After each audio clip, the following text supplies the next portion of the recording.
Bienvenidos a una nueva edición de Somos Libros, seámoslo siempre. Hoy tenemos un programa muy especial dedicado exclusivamente a un invitado. Hemos viajado a las lejanas ciudades, a las lejanas tierras de Arequipa para conversar con Mauricio Medo, quien es poeta, investigador, una de las figuras más importantes de la poesía peruana y latinoamericana de los últimos tiempos, sobre su próxima publicación, Las Interferencias, País Imaginario, que es una antología muy interesante de poesía latinoamericana en la que está trabajando, y sobre en general la movida poética actual. Un programa dedicado completamente a él. Lo hemos entrevistado en un lugar hermoso, ya van a ver, así que no se lo pierdan. Mientras tanto, pueden gritar, mejor dicho, nuestro himno, nuestro grito de guerra. Somos libros, seámoslo siempre. Acompáñenme.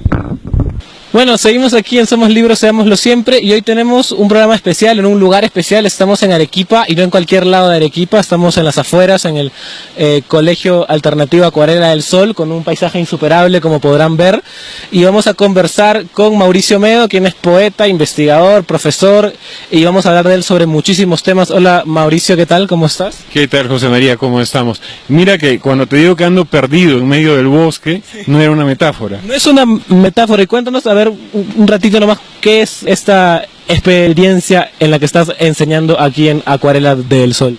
Yo creo que la palabra alternativo siempre se presta a un montón de suspicacias, y como hablar de la otra poesía, ¿no? Es ese tipo de expresiones.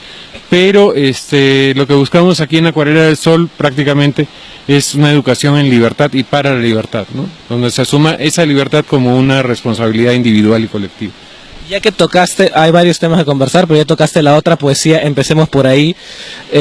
Ha habido en la poesía contemporánea una especie de, no sé si decirlo polémica, pero conversación con las redes sociales, todo se convierte en conversación y en discusiones. Cuéntanos un poco cómo ves tú lo que está sucediendo en la poesía peruana contemporánea, con las distintas nomenclaturas que hay, con los distintos colectivos que hay. A ver, creo que hay un proceso de renovación que me parece interesante. Creo que se salió de un closet en el que se estaban más o menos unos 20 o 30 años, ¿no? Donde se descansaba únicamente en el armatoste de una sola modalidad expresiva.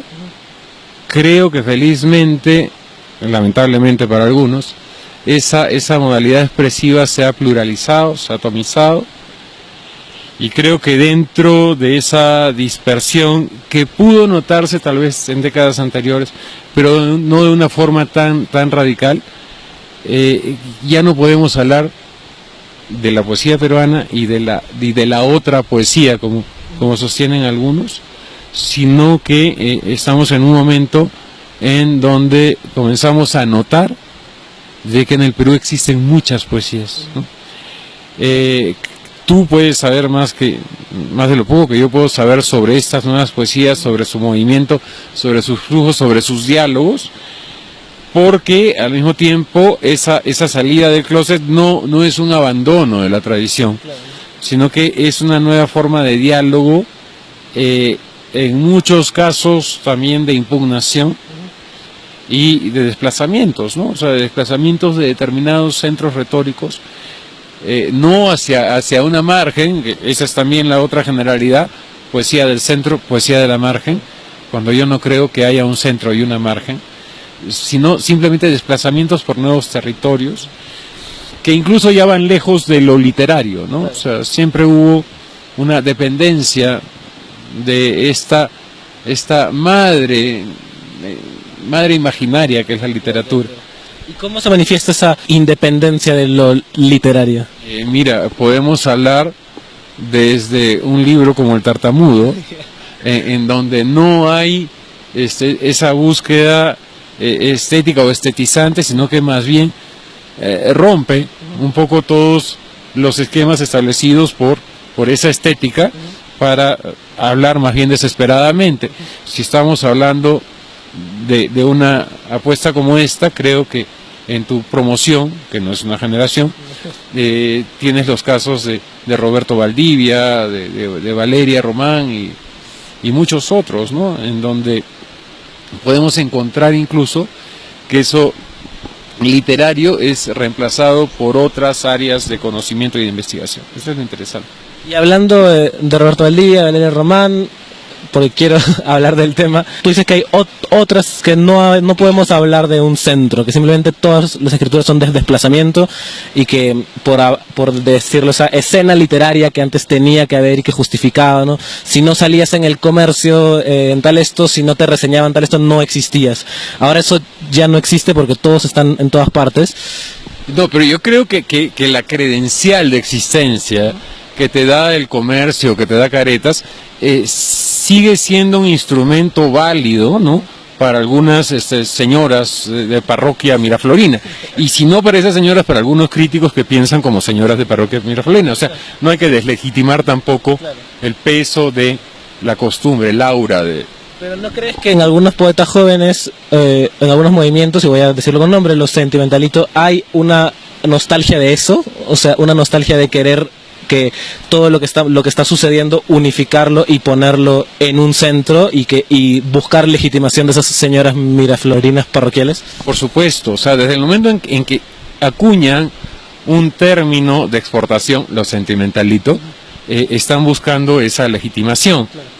Me parece que también buscan una legitimación de una tradición que termina siendo fantasmagórica, pero la buscan. Ahora, yo creo que hay que tomar las cosas con calma.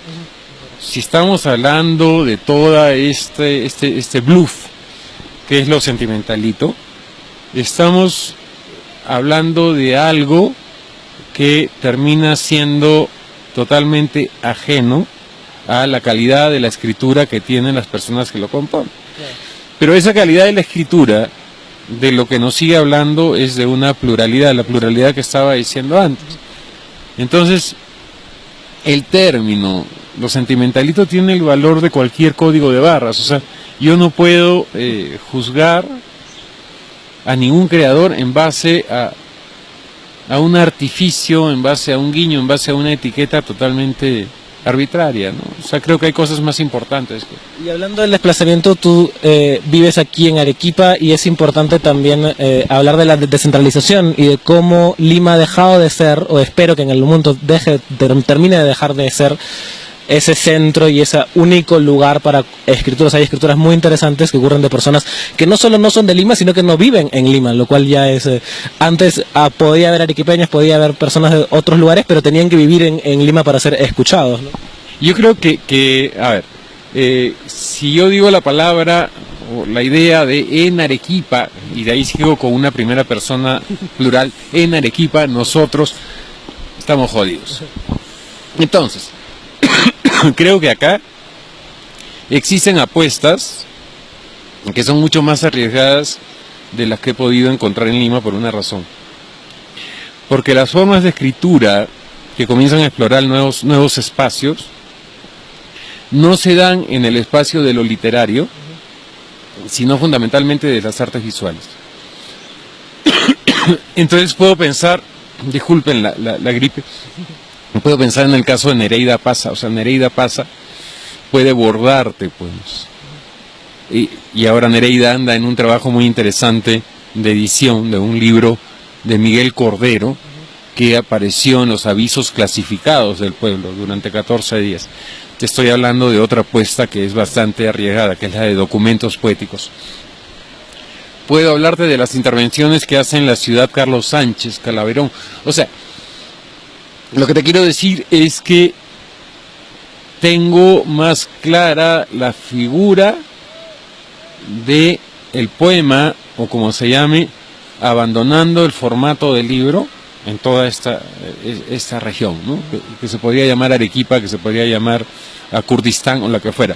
Pero el hecho es que más allá de la utopía tradicional, ¿no?, de la provincia, que no existe la provincia, estamos a 1 hora de avión, siento mucha más conciencia del riesgo. Y tú lo puedes ver también en algunos compañeros suyos que vienen de Arequipa, ¿no? Bueno, y ahora para que también hablemos del tema, vas a sacar un libro, tu nuevo libro, las Interferencias. Yo ya lo he leído, pero recién sale en unos meses. Y cuéntanos un poco cuáles son las interferencias. El libro empieza casi con una confesión, vivo en la cantuta. Tiene una cuestión casi personal, hablas mucho de tu madre o de una madre. ¿Cuál es un poco el hilo de estas interferencias, de esto que constantemente interfiere en la escritura? Mira, originalmente el libro era una especie de juego con el tiempo real. Entonces yo estaba escribiendo una forma de documentación, ¿no?, del día a día, totalmente confesional, pero justamente cuando estaba haciendo ese ejercicio, que no era solamente en un lugar, sino en muchos lugares, era un ejercicio itinerante, se da la muerte de mi madre. Y yo creo que hay dos temas sobre los que alguien nunca quiere escribir, uno es sobre la muerte y el otro sobre la madre, porque siempre da un poco de pudor.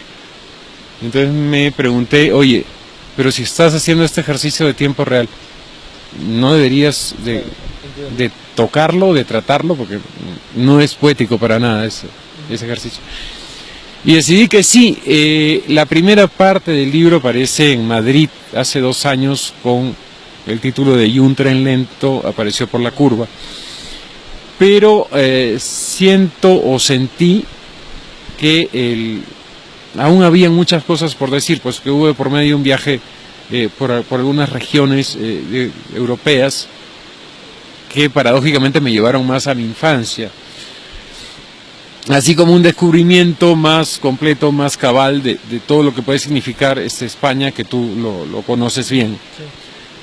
Entonces el libro siguió desarrollándose en ese sentido.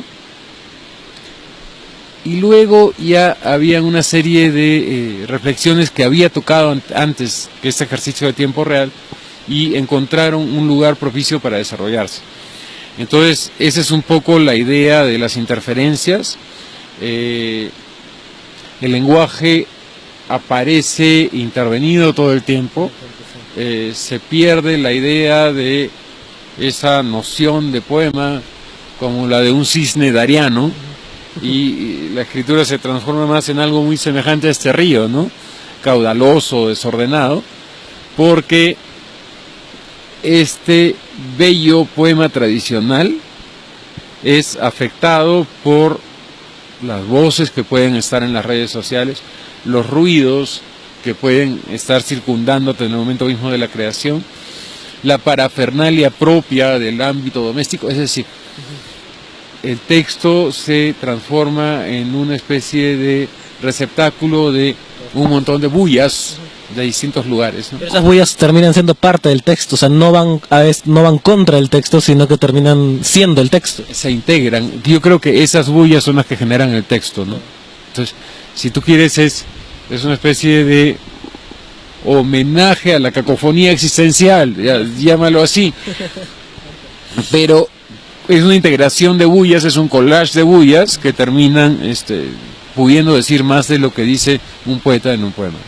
Recuerden, las interferencias ya va a salir para el próximo año, y también el libro País Imaginario, ¿no? Sí. ¿Qué es? Cuéntanos un poquito de País Imaginario. Es el segundo volumen de País Imaginario, que en esta ocasión recoge las escrituras de los autores nacidos entre 1980 y 1992 en todo el ámbito hispanoamericano. Sí. Bueno, ya saben, País Imaginario y las interferencias, y desde aquí, desde este hermoso lugar, Somos Libros. Seámoslo siempre. Mauricio, muchas gracias. Bueno, muchísimas gracias a Mauricio Meo, qué conversación más interesante. Muchísimas gracias a ustedes por ver, por compartir, por likear. Ya saben, Facebook Somos Libros, Facebook CNB, página web cnbtvdigital.com, donde ponemos todas las entrevistas, todos los programas enteros los colgamos ahí.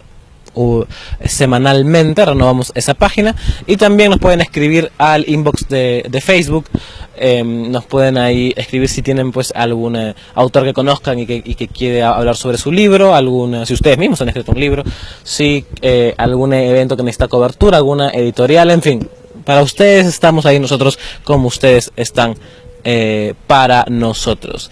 Y ¿qué más?